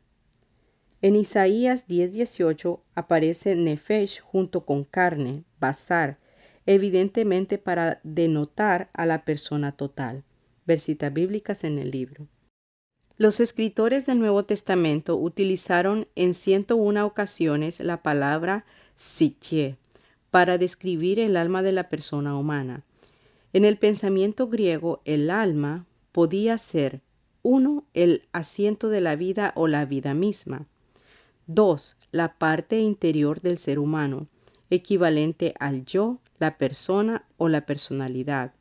La Septuaginta traduce 25 veces el hebreo lev, corazón, con el término psique, o 3, el alma en contraste con el cuerpo. Es probable que el vocablo psique como elemento conceptual de los seres humanos significara visión interior, voluntad, disposición, sensaciones, poderes morales. Sin embargo, no es fácil trazar líneas claramente divisorias entre los numerosos significados de esta palabra. Ver citas bíblicas en el libro. Al hablar del espíritu, los hebreos usaban ruaj, un término que aparece 387 veces en el Antiguo Testamento. Aunque el significado básico de este término es aire en movimiento, viento o aliento, ruaj también denota toda la conciencia inmaterial del hombre. Ver citas bíblicas en el libro. En Daniel 7:15, el ruaj se halla contenido en su envoltura corporal. J.B. Peiné señala que tanto el nefesh como el ruaj pueden dejar el cuerpo al llegar la muerte y sin embargo existir en un estado separado de él. Ver citas bíblicas en el libro. Pasando al Nuevo Testamento, el término pneuma, también con el significado básico de viento o aliento, se refiere al espíritu del hombre o la mujer. Es ese poder que experimentan las personas como el que las relaciona con el ámbito espiritual, el ámbito de la realidad que se halla más allá de la observación ordinaria y del control humano. Es decir, que el espíritu enlaza a los seres humanos con el ámbito de lo espiritual y los ayuda en su interacción con el mismo. Sin embargo, en otros usos, cuando tiene lugar la muerte, el espíritu se marcha y el cuerpo deja de ser la expresión visible de toda la persona. Ver citas bíblicas en el libro. Después de este breve estudio de los términos bíblicos, permanecen en pie algunas preguntas. ¿Cuáles son los elementos constitutivos más básicos de los seres humanos? ¿Se podrán asimilar todos los términos estudiados dentro de las categorías de cuerpo, alma y espíritu? ¿Deberíamos hablar solo de lo material en oposición a lo inmaterial? ¿O deberíamos ver a los seres humanos como una unidad y por tanto como indivisibles? El tricotomismo. Los tricotomistas sostienen que los elementos constitutivos del ser humano son 3: cuerpo, alma y espíritu. La parte física de los seres humanos es la parte material de su constitución, que los une con todas las cosas vivientes, esto es, con las plantas y los animales. Se puede describir tanto a las plantas como a los animales y a los seres humanos en función de su existencia física. Se describe el alma como el principio de la vida física o animal. Los animales poseen un alma básica, rudimentaria, puesto que dan evidencia de tener emociones, y en Apocalipsis 16:3 se los describe con el término psique. Véase también Génesis 1:20, donde se les describe como Nefesh Hoshá, almas vivientes, en el sentido de seres vivos, con una cierta medida de personalidad. En parte, los seres humanos y los animales se distinguen de las plantas por su capacidad de expresar su personalidad individual. En cuanto al espíritu, se lo considera como aquel poder superior que coloca a los seres humanos en el ámbito de lo espiritual y los capacita para tener comunión con Dios. Se puede distinguir el espíritu del alma en que el espíritu es el asiento de las cualidades espirituales del individuo, mientras que los rasgos de personalidad residen en el alma. Aunque es posible distinguir el espíritu y el alma, no es posible separarlos. Perman afirma, el alma sobrevive a la muerte porque recibe del espíritu su energía.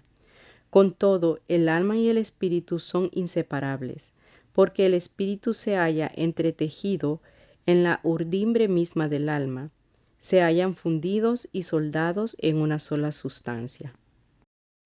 Entre los pasajes que parecen apoyar el tricotomismo se halla 1 de Tesalonicenses 5:23, donde Pablo pronuncia esta bendición: todo vuestro ser, espíritu, alma y cuerpo sea guardado irreprensible para la venida de nuestro Señor Jesucristo.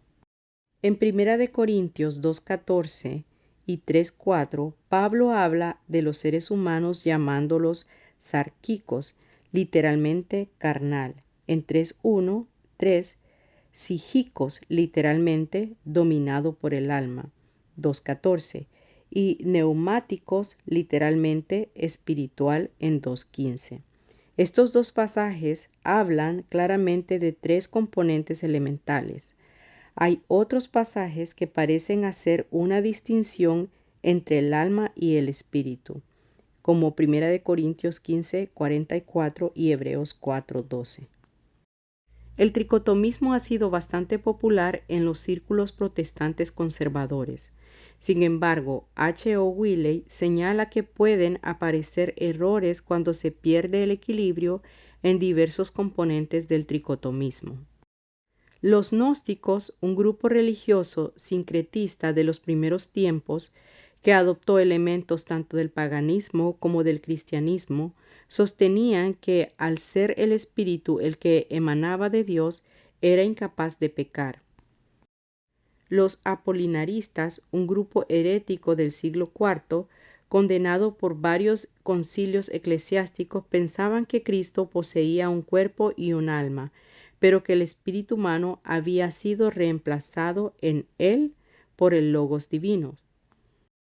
Placeo, en 1596 y 1655 o 1665, de la escuela de Saumur en Francia, enseñaba que sólo el neuma era creado directamente por Dios. Según pensaba Placeo, el alma solo era la vida animal y parecía junto con el cuerpo. El dicotomismo. Los dicotomistas sostienen que los elementos constitutivos de los seres humanos son dos, material e inmaterial. Los que poseen este concepto señalan que en ambos testamentos se utilizan a veces las palabras alma y espíritu de manera intercambiable. Este parece ser el caso con la colocación paralela de espíritu y alma en Lucas 1, 46-47. Engrandece mi alma al Señor y mi espíritu se regocija en Dios mi Salvador. Véase también Job 27:3. Además de esto, parece posible deducir de numerosos pasajes una división de los seres humanos en dos, en la que alma y espíritu serían sinónimos. En Mateo 6:25 Jesús dice: no os afanéis por vuestra vida, qué habéis de comer o qué habéis de beber, ni por vuestro cuerpo qué habéis de vestir. En Mateo 10:28 Jesús declara de nuevo: y no temáis a los que matan el cuerpo, mas el alma no pueden matar. En Mateo 10:28 Jesús declara de nuevo: y no temáis a los que matan el cuerpo, mas el alma no pueden matar. En cambio, en 1 Corintios 5:3, Pablo habla de estar ausente en cuerpo, soma, pero presente en espíritu, neuma. Y está claro que los dos aspectos abarcan a la persona entera. Además, hay momentos en los que perder el neuma significa la muerte, con tanta seguridad como sucede cuando se pierde la psique. Ver citas bíblicas en el libro. El dicotomismo es probablemente el punto de vista más ampliamente sostenido a lo largo de la mayor parte de la historia del pensamiento cristiano. Los que sostienen este punto de vista, como les sucede a los tricotomistas, son capaces de presentar y defender su concepto sin derribar en errores. Pacman afirma, ambos puntos de vista son correctos cuando se les entiende de manera adecuada. No obstante, es posible que aparezcan errores cuando se pierde el equilibrio entre los componentes del dicotomismo. Los gnósticos adoptaron un dualismo cosmológico que marcó profundamente su punto de vista sobre los seres humanos.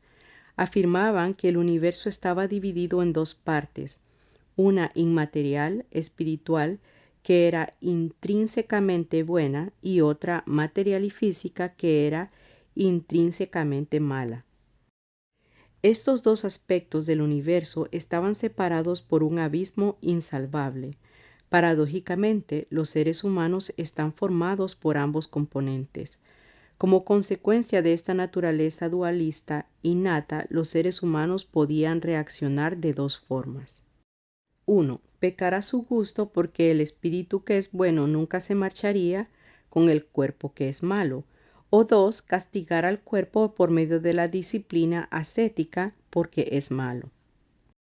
Pasando a la era moderna, Erickson cita dentro de la teología liberal errores como los que siguen. 1. Algunos liberales creen que el cuerpo no es una parte esencial de la naturaleza humana. Esto es, que la persona puede funcionar muy bien sin él. Y 2. Otros liberales llegan al extremo de sustituir la doctrina bíblica de la resurrección del cuerpo por la resurrección del alma. El monismo. El monismo como concepto sobre la realidad se remonta a los filósofos presocráticos que acudían a un solo principio unificador para explicar toda la diversidad de la experiencia observable.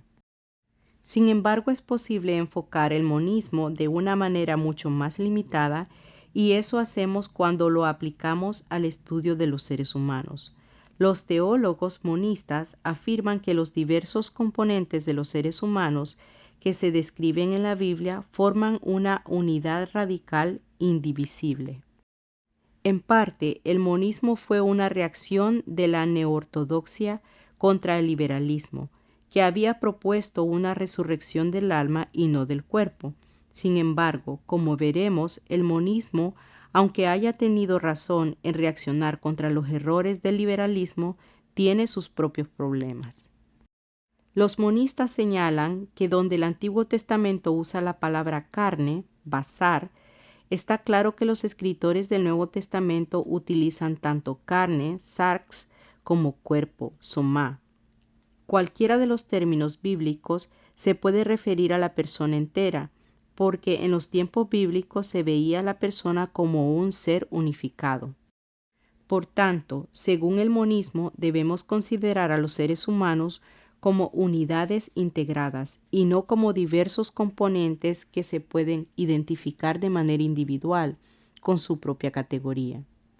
Cuando los escritores bíblicos hablan de cuerpo y alma, se debería considerar como una descripción exhaustiva de la personalidad humana. En la manera de concebirlo del Antiguo Testamento, cada ser humano individual es una unidad psicofísica, carne animada por alma. Por supuesto, la dificultad del monismo estriba en que no deja lugar para un estado intermedio entre la muerte y la resurrección física del futuro. Este concepto no se ajusta a numerosos pasajes de las Escrituras. Además, Jesús hablaba claramente del alma y el cuerpo como elementos separables cuando advirtió: no temáis a los que matan el cuerpo, mas el alma no pueden matar. Mateo 10:28. Después de haber revisado diversos puntos de vista sobre el ser humano y de haber observado los errores posibles en cada posición, estamos listos para formular una posible síntesis. Se ve que los escritores bíblicos usan los términos de maneras muy diversas. Alma y espíritu parecen ser sinónimos en ocasiones, mientras que en otros momentos está claro que son distintos. De hecho, son numerosos los términos bíblicos que describen a toda la persona humana, o el yo, entre los que están hombre, carne, cuerpo y alma, además de la expresión compuesta carne y sangre. El Antiguo Testamento, quizá de una forma más obvia que el Nuevo, considera a la persona como un ser unificado. Los seres humanos son humanos debido a todo lo que son. Forman parte del mundo espiritual y se pueden relacionar con la realidad espiritual. Son criaturas con emoción, voluntad y moral. Forman parte también del mundo físico y por tanto se les puede identificar como carne y sangre. El cuerpo físico creado por Dios no es intrínsecamente malo, como sostenían los gnósticos, o como parecen creer algunos cristianos. Versitas bíblicas en el libro. Las enseñanzas bíblicas acerca de la naturaleza pecaminosa de los seres humanos caídos afecta a todo lo que es un humano, y no solo a uno de los componentes. Además de esto, los seres humanos, tal como los conocemos y como la Biblia los identifica, no pueden heredar el reino de Dios. En 1 Corintios 15:50. Primero es necesario que tenga lugar un cambio esencial. También, cuando se marcha el componente inmaterial de un ser humano con la muerte, no se puede describir ninguno de los elementos separados como un ser humano. Lo que queda en el suelo es un cadáver, y lo que ha partido para estar con Cristo es un ser inmaterial y sin cuerpo o espíritu, lo cual es una existencia personal consciente, pero no una existencia plenamente humana. En la resurrección del cuerpo, el espíritu será reunido con un cuerpo inmortal, transformado y resucitado, pero aún así nunca más será considerado humano en el mismo sentido en que nosotros lo somos ahora. Versitas bíblicas en el libro. El concepto del ser humano como una unidad condicional tiene varias consecuencias. En primer lugar, lo que afecta a un elemento del ser humano afecta a toda la persona. La Biblia ve a la persona como un ser integral, y cuanto toca a una de las partes afecta al todo. En otras palabras, es de esperar que una persona con una enfermedad física crónica se vea afectada en sus emociones, en su mente y en su capacidad para relacionarse con Dios de la manera acostumbrada. Erickson observa, el cristiano que anhele estar espiritualmente sano debe prestar atención a cuestiones como la dieta, el descanso y el ejercicio. De igual manera, una persona que esté pasando por ciertas tensiones mentales podrá manifestar síntomas físicos o incluso enfermedades corporales. En segundo lugar, no se debe pensar en el concepto bíblico de la salvación y de la santificación como el colocar al cuerpo con su maldad bajo el control del espíritu con su bondad. Cuando los escritores del Nuevo Testamento hablaban de la carne en sentido negativo, se estaban refiriendo a la naturaleza pecaminosa y no concretamente al cuerpo físico. En el proceso de la santificación, el Espíritu Santo renueva a la persona entera. Ciertamente somos toda una nueva criatura en Cristo Jesús. Versitas bíblicas en el libro. El origen del alma. Nadie discute en el campo de la medicina o el de la biología sobre el origen del cuerpo físico del ser humano. En el momento de la concepción, cuando el espermatozoide de origen masculino se une al óvulo femenino, la molécula de ADN que hay en cada una de las células se despliega para unirse con el ADN de la otra, formando una célula enteramente nueva, el cigote. Esta nueva célula viviente es tan diferente que después de fijarse en la pared del útero, el cuerpo materno reacciona enviando anticuerpos para eliminar el desconocido intruso. Solo una serie de rasgos protectores especiales innatos del nuevo organismo los salvaguardan de la destrucción. Por consiguiente, es incorrecto que las defensoras del aborto se refieran al embrión o feto en cualquiera de sus etapas, llamándole mi cuerpo. El organismo que se está desarrollando dentro del vientre materno es en realidad un cuerpo individual y distinto.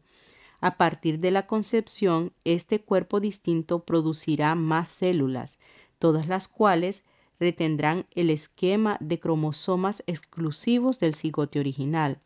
Por tanto, está claro que el cuerpo humano tiene su origen en el acto de la concepción. El origen del alma es más difícil de determinar. Con el fin de llevar adelante el estudio que sigue, definiremos el alma como toda la naturaleza inmaterial del ser humano.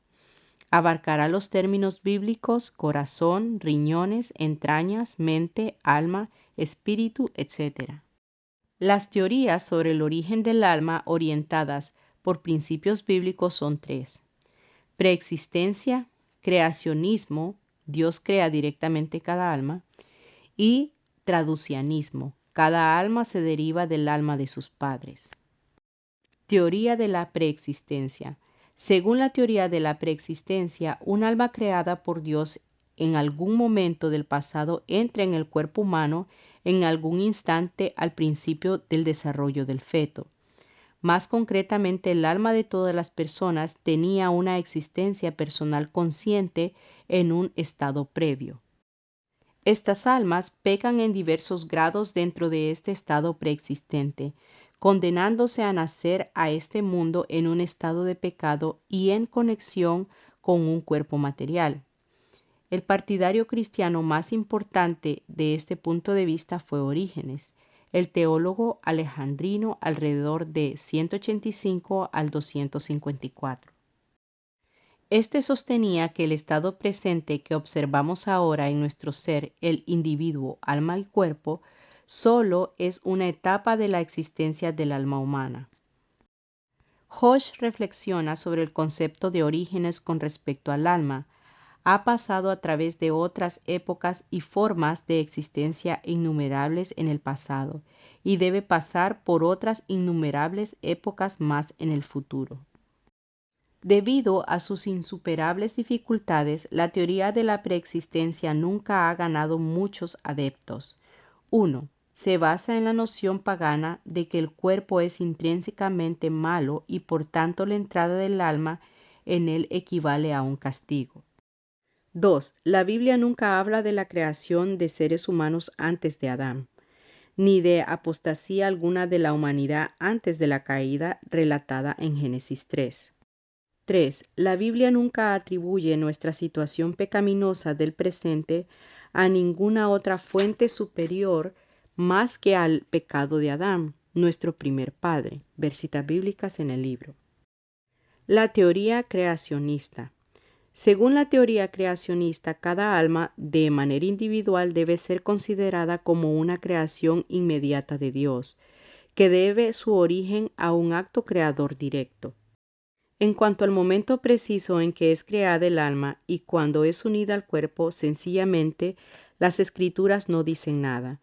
Por esta razón, en este punto, los análisis tanto de sus partidarios como de sus antagonistas son más bien vagos. Entre los que han apoyado esta idea se incluyen Ambrosio, Jerónimo, Pelagio, Anselmo, Tomás de Aquino y la mayoría de los teólogos católicos romanos y reformados.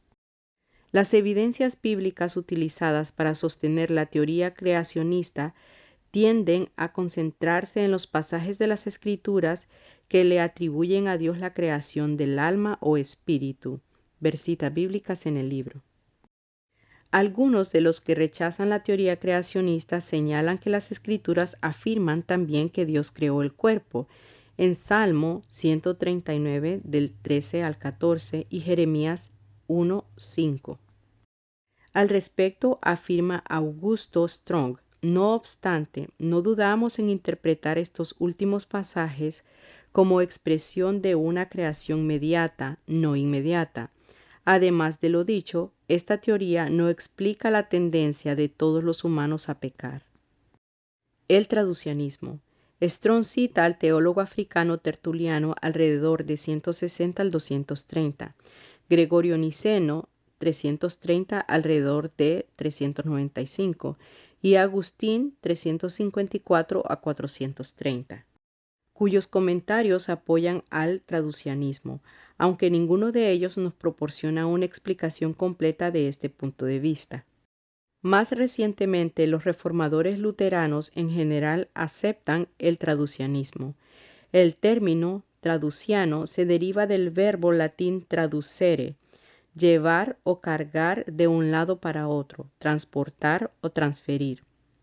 Esta teoría sostiene que la raza humana fue creada de manera inmediata en Adán, tanto con respecto al cuerpo como al alma, y ambos se propagan a partir de él por medio de la generación natural.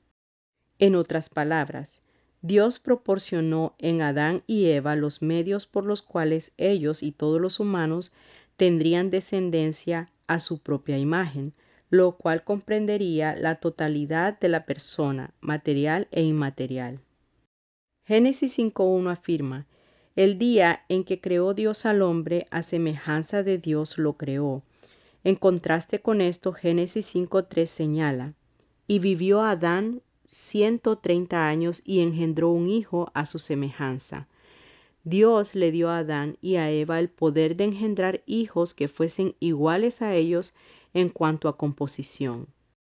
Nuevamente, cuando David dice: en pecado me concibió mi madre, en el Salmo 51.5, hallamos evidencias de que David había heredado de sus padres en el momento de la concepción un alma con tendencia a pecar. Finalmente, en Hechos 17.26, Pablo declara: y de una sangre ha hecho todo el linaje de los hombres, con lo que afirma implícitamente que todos los que constituyen humanidad procede de Adán. Para los partidarios del traducianismo, el aborto en cualquier etapa de desarrollo del cigote, el embrión o el feto, constituye la destrucción de alguien que era plenamente humano. Los que se oponen al traducianismo objetan que, al contender por la generación en los hijos tanto del cuerpo como del alma, a partir de los padres, el alma ha quedado reducida a una sustancia material. Los traducianistas responderían que no es imprescindible llegar a esta conclusión. La Biblia misma no especifica el proceso creador preciso que genera el alma, por consiguiente debe permanecer en el misterio. Los oponentes del traducianismo objetan también que éste requeriría que Cristo hubiese participado en la naturaleza pecaminosa al nacer de María. Los traducianistas responderían que el Espíritu Santo santificó cuanto Jesús recibió de María y lo protegió de toda mancha en cuanto a las tendencias pecaminosas humanas. La unidad de la humanidad. La doctrina de la unidad de la humanidad sostiene que tanto los seres humanos masculinos como los femeninos de todas las razas tuvieron su origen en Adán y Eva. Versitas bíblicas en el libro. Está claro a partir de Génesis 1.27 que tanto los hombres como mujeres son imagen de Dios. Varón y hembra los creó. Véase también Génesis 5.1.2. La idea es que todos los seres humanos de ambos sexos, de todas las razas, clases económicas y edades, llevan igualmente la imagen de Dios y por tanto son todos igualmente valiosos ante los ojos de Dios.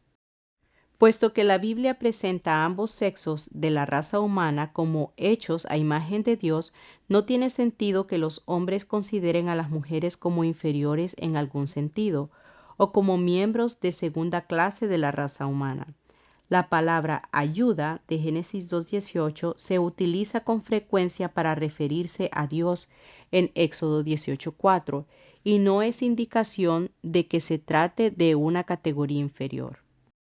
Igualmente, cuando el Nuevo Testamento coloca a las esposas en un papel de subordinación funcional con respecto a los maridos, No hay por qué llegar a la conclusión de que las mujeres son inferiores a los hombres, o incluso de que en general las mujeres deban estar subordinadas a los hombres en cuanto a funciones. El esquema del Nuevo Testamento es que la esposa está subordinada a su propio esposo. Versitas bíblicas en el libro. El verbo someterse, hipotazo, usado en los 4 pasajes anteriores que hablan de sumisión, es el verbo utilizado también en 1 Corintios 15:28, donde Pablo afirma que el Hijo se sujetará al Padre. No obstante, generalmente todos los creyentes entienden que se habla aquí de una sujeción administrativa. El Hijo no es inferior al Padre de ninguna manera. Podemos afirmar lo mismo con respecto a los pasajes sobre la esposa y el esposo. Aunque Dios haya dispuesto diferentes papeles funcionales para los diversos miembros de una familia, los miembros de la familia que desempeñan papeles subordinados no tienen un valor personal inferior al de su líder administrativo. De hecho, el apóstol Pablo enseña que en Cristo no hay varón ni mujer, en Gálatas 3:28. Todas las bendiciones, promesas y provisiones del reino de Dios están igualmente disponibles para todos. Además de esto, no es posible sostener el racionismo a la luz del origen de la raza humana en Adán y Eva. En lugar de centrarse en esto, la Biblia se centra en otras distinciones. Por ejemplo, los escritores del Antiguo Testamento utilizan simiente, descendencia, sera, familia, clan, pariente, mispajá, tribu, maté, shavet, para hablar de divisiones generales a partir del linaje biológico y lengua, lashon, para las divisiones a partir del idioma. Siguiendo un esquema similar, los escritores del Nuevo Testamento hacen referencia a descendientes, familia, nacionalidad, genos, nación, esnos y tribu, filé. Sencillamente los escritores bíblicos no tenían preocupación alguna por la raza como distinción entre los seres humanos basados en el color y la textura del pelo, el color de la piel y de los ojos, las proporciones corporales y cosas similares. M. K. Mayer llega a esta conclusión. La Biblia no hace referencia al término raza, no hay un concepto de raza desarrollado en ella. Por tanto, se deben rechazar los mitos raciales de que la maldición de Caín fue la que trajo a la raza negra al mundo, o de que la maldición de Cam fue la piel oscura. En lugar de esto, Génesis 3:20 se limita a declarar: y llamó a Adán el nombre de su mujer Eva, por cuanto ella era madre de todos los vivientes. En el Nuevo Testamento, el Evangelio de Cristo invalidó todas las distinciones entre seres humanos, que durante el primer siglo eran muy importantes. Entre ellas estaban las divisiones que existía entre judíos y samaritanos, entre judíos y gentiles, entre judíos e incircuncisos, bárbaros y escitas, entre hombres y mujeres, y entre esclavos y libres. Versitas bíblicas en el libro. En Hechos 17:26 Pablo dice: y Dios de una sangre ha hecho todo el linaje de los hombres para que habiten sobre toda la faz de la tierra. En el versículo siguiente señala el propósito de Dios al realizarse este acto creador, para que busquen a Dios si en alguna manera palpando puedan hallarle, en el 17:27. A la luz de pasajes como estos, sería inútil tratar de sostener un punto de vista racista a partir de un supuesto apoyo bíblico. Por último, no puede haber categorías de valor entre los humanos a base de la posición económica o la edad. El propósito de Dios con respecto a los humanos es que lo conozcamos, amemos y sirvamos. Él nos hizo capaces de conocerle y responderle. Esta es la característica distintiva fundamental que comparte toda la humanidad. Por consiguiente, se debe rechazar toda distribución o clasificación del valor intrínseco de cualquier grupo de seres humanos, por ser artificial o ajeno a las Escrituras. La imagen de Dios en los seres humanos. La Biblia afirma que los seres humanos fueron creados a imagen de Dios. Génesis 1:26 presenta a Dios diciendo: hagamos al hombre, Adán, la humanidad, a nuestra imagen conforme a nuestra semejanza. Véase también el 5:1. Otros pasajes de las Escrituras muestran claramente que los seres humanos, aunque desciendan de un Adán y una Eva caídos, en lugar de ser objeto de una creación inmediata por parte de Dios, siguen siendo portadores de la imagen divina. Versitas bíblicas en el libro. Los términos hebreos de Génesis 1:26 son Selem y Demut. La palabra Selem, usada 16 veces en el Antiguo Testamento, se refiere básicamente a una imagen o modelo de trabajo. La palabra Demut, usada 27 veces, se refiere de manera diversa a similaridades visuales, auditivas y estructurales en un modelo, patrón o formato. En el resto de 1:26 y 28 se parecen explicar estos términos en el sentido de que la humanidad tenía la oportunidad de someter a la tierra, esto es, ponerla bajo su dominio a base de aprender sobre ella y usarla adecuadamente, y gobernar de manera benevolente sobre el resto de las criaturas de la tierra. Véase también Salmo 8 del 5 al 8. El Nuevo Testamento usa las palabras eikon, 1 Corintios 11:7, y homoiosis en Santiago 3:9. La palabra eikon significa generalmente imagen, semejanza, forma, apariencia, a lo largo de toda su variedad de usos. La palabra homoiosis significa parecido, semejanza, correspondencia. Puesto que es evidente que tanto los términos del Antiguo Testamento como los del Nuevo son amplios e intercambiables, debemos mirar más allá de los estudios léxicos para determinar la naturaleza de la imagen de Dios. Antes de afirmar lo que es la imagen de Dios, explicaremos brevemente lo que no es. La imagen de Dios no es una semejanza física al estilo del punto de vista de los mormones o de Wittenberg. La Biblia dice claramente que Dios, quien es un espíritu omnipresente, no se puede limitar a un cuerpo físico. Versitas bíblicas en el libro. Es cierto que el Antiguo Testamento usa expresiones como el dedo o el brazo de Dios para hablar de su poder. También habla de sus alas y plumas para expresar su cuidado protector.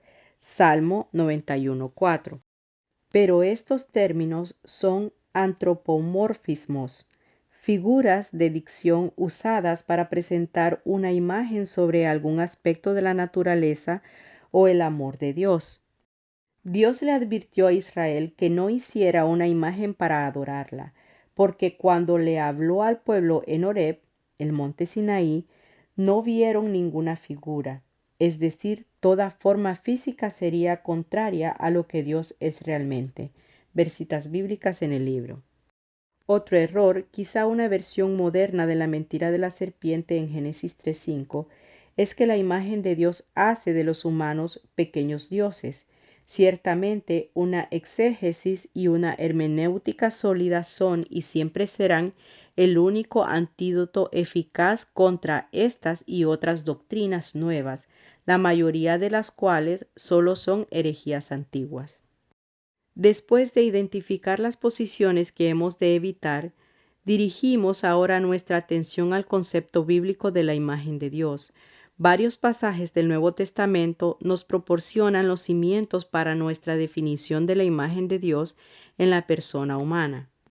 En Efesios 4, del 23 al 24, Pablo les recuerda a los efesios que se les había enseñado a renovarse en el espíritu de su mente y vestirse del nuevo hombre, creado según Dios en la justicia y santidad de la verdad.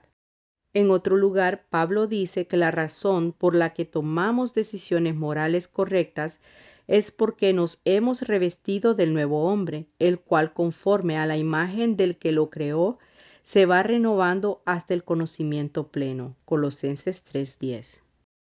Estos versículos indican que la imagen de Dios tiene que ver con nuestra naturaleza moral, intelectual, espiritual. En otras palabras, la imagen de Dios en la persona humana es algo que somos y no algo que tenemos o hacemos. Este concepto se halla en pleno acuerdo con lo que ya hemos dejado establecido como el propósito de Dios al crear a la humanidad. En primer lugar, Dios nos creó para conocerle, amarle y servirle. En segundo lugar, nos relacionamos con los demás seres humanos y tenemos la oportunidad de ejercer un dominio correcto sobre la creación de Dios. La imagen de Dios nos asiste precisamente en la realización de estas cosas. Volvemos ahora nuestra atención a la naturaleza concreta de la imagen de Dios. Willey distingue entre la imagen natural o esencial de Dios en el ser humano y la imagen moral o incidental de Dios en él. Llamamos imagen natural de Dios a aquello que hace humanos a los humanos y por consiguiente los distingue de los animales. Aquí queda incluida la espiritualidad o capacidad para sentir a Dios y tener comunicación con Él. Además de esto, Colosenses 3:10 indica que la imagen de Dios comprende el conocimiento o el intelecto. Debido al intelecto que hemos recibido de Dios, tenemos de manera exclusiva la capacidad de comunicarnos inteligentemente con Dios y entre nosotros a un nivel totalmente desconocido en el mundo animal. También son los seres humanos los únicos en la creación de Dios que tienen la capacidad de ser inmortales. Aunque la comunión de Dios con la humanidad quedara rota en su caída en Génesis 3, la cruz de Cristo le dio entrada al medio que nos proporcionaría para siempre esa comunión con Dios. Por último, según el contexto de Génesis 1, 26 y 28, no hay duda de que la imagen de Dios incluye un dominio provisional, con la responsabilidad de ejercer un cuidado correcto sobre las criaturas de la tierra. Con respecto a la imagen moral de Dios en los humanos, Dios hizo al hombre recto, Eclesiastés 7:28. Aún los paganos que no tienen conocimiento de la ley escrita de Dios tienen, sin embargo, una ley moral no escrita que Dios les ha grabado en el corazón. Romanos 2 del 14 al 15. En otras palabras, solo los seres humanos poseen la capacidad de distinguir entre lo correcto y lo incorrecto, y el intelecto y la voluntad con capacidad para escoger entre ambos. Por esta razón se dice con frecuencia que los seres humanos son agentes morales libres, o se dice que poseen autodeterminación. Efesios 4, 22, 24 parece indicar que la imagen moral de Dios, aunque no fue totalmente erradicada en la caída, ha quedado afectada negativamente en cierta medida, a fin de que su imagen moral sea restaurada en la justicia y santidad de la verdad. El pecador debe aceptar a Cristo para convertirse en una nueva criatura. Unas cuantas palabras finales en cuanto a la libertad política de la que disfrutan los humanos. Los seres humanos caídos, aunque tengan libertad política, son incapaces de decidirse por Dios. Por eso Dios les proporciona generosamente a los seres humanos una medida de gracia que los capacita y prepara para que respondan positivamente al Evangelio. Ver citas bíblicas en el libro. Dios se propuso tener comunión con aquellos humanos que decidiesen libremente responder a su llamado universal a la salvación. En consonancia con este propósito suyo, dotó a los seres humanos con la capacidad de aceptarle o rechazarle. La voluntad humana ha sido liberada lo suficiente para que pueda, tal como suplican las Escrituras, volverse a Dios, arrepentirse y creer. Por consiguiente, cuando cooperamos con el llamado del Espíritu y aceptamos a Cristo, esa cooperación no es el medio para la renovación, sino el resultado de esa renovación.